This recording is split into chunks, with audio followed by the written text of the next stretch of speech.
तो बच्चों चलिए प्रश्न को पढ़ते हैं। व्यंजक 1/6 - 3x का घनमूल है यहाँ पर, और का मान है, विकल्प दिए गए हैं ए, बी, सी और डी, और हमें इनमें से सही विकल्प बताना है। प्रश्न को हल करने से पहले हम मुख्य अवधारणा लिखेंगे। तो यहाँ लिखते हैं मुख्य अवधारणा।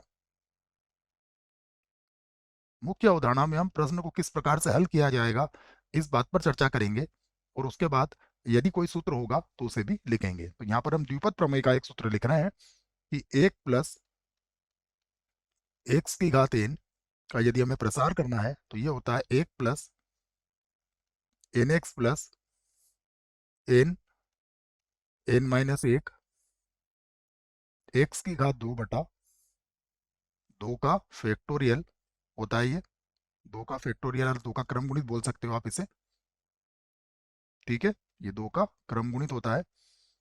उसके बाद आगे भी आप इसी प्रकार इसको जारी रख सकते हो।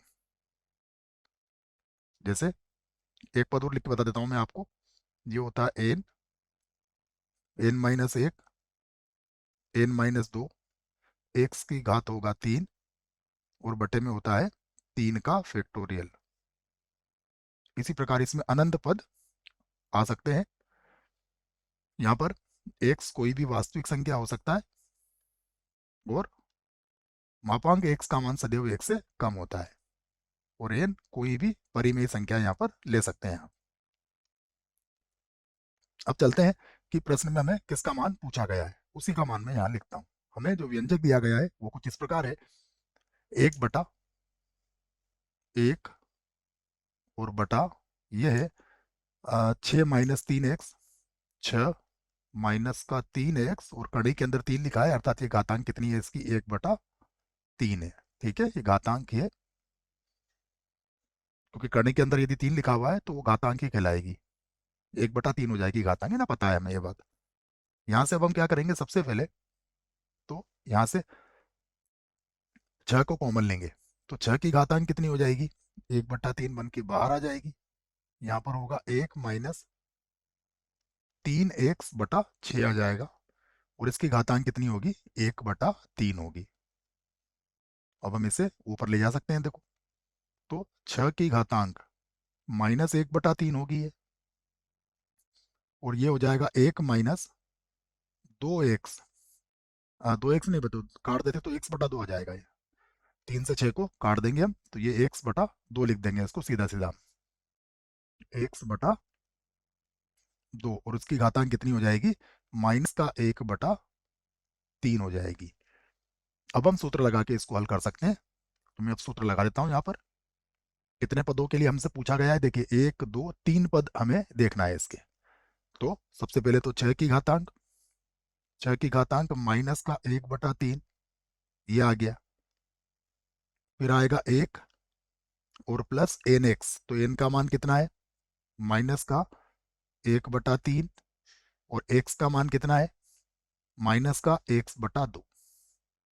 ठीक है, उसके बाद फिर प्लस, सबसे पहले आएगा n, तो -1/3, उसके बाद 1 n-1, तो -1/3 -1/3 -1, ठीक है ना, ये n और ये n-1, और उसके बाद आएगा -x/2 का वर्ग, और बटे में आ जाएगा कितना, 2 का क्रम गुणित।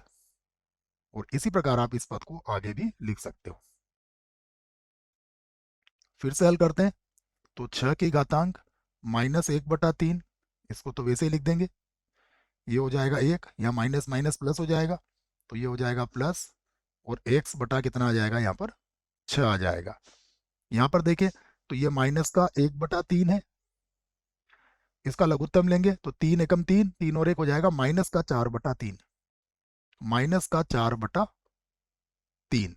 उसके बाद -x का वर्ग तो वैसे ही रहेगा। यहाँ पर अगर देखेंगे तो ये बन जाएगा आपका प्लस का 4/9, तो प्लस का चिन्ह लगा देता हूँ मैं, प्लस का, ये तो हो जाएगा 4, और बटे में कितना आ जाएगा, 9। उसके बाद 2 का क्रम गुणित 2 ही होता है, यहाँ गुणा करके लिख लेता हूँ मैं, गुणा एक एक्स का वर्ग हो जाएगा। उसके बाद 2 का क्रम गुणित 2 होगा, 2 का वर्ग 4 हो जाएगा। और उसके बाद प्लस बाकी पदों को भी आप ऐसे लिख सकते हो। फिर से लिखते हैं, 6 की घातांक माइनस का 1/3, ये हो गया। ये हो गया 1 + x/6। इसे हल कर लेते हैं, देखो 4 से 4 कट जाएगा, तो ये बचेगा हमारे पास प्लस x² और 9 का 2 से गुणा करेंगे तो कितना आ जाएगा 18, और प्लस अन्य पदों को भी हम इस प्रकार लिख सकते हैं। तो अब विकल्प देखते हैं कौन सा विकल्प सही होगा। तो देखो ये तो प्लस है, तो ये तो हो ही नहीं सकता है। उसके बाद ये, अगर आप 6 का वर्ग करेंगे 36, 36 को 2 से काट देंगे तो ये आ जाएगा 18 बच्चों। ठीक है, देख लेते हैं एक बार और। x/6 और ये x² 18 है। 18 को मतलब लिखोगे तो ये विकल्प 2 की तरह दिखेगा आपको, क्योंकि 6 का वर्ग 36 होता है, 2 से 36 कटेगा 18 बार। तो ये विकल्प जो है, ये तो हमें बिल्कुल सही विकल्प दिख रहा है। ये बिल्कुल सही विकल्प है। यहाँ माइनस आ रहा है, इसका मतलब ये तो गलत ही होगा। यहाँ पर भी माइनस है, तो ये भी गलत ही होगा, क्योंकि माइनस तो आ ही नहीं रहा हमारे इसमें। आशा करता हूँ बच्चों प्रश्न का उत्तर अच्छे से समझ में आया होगा। धन्यवाद।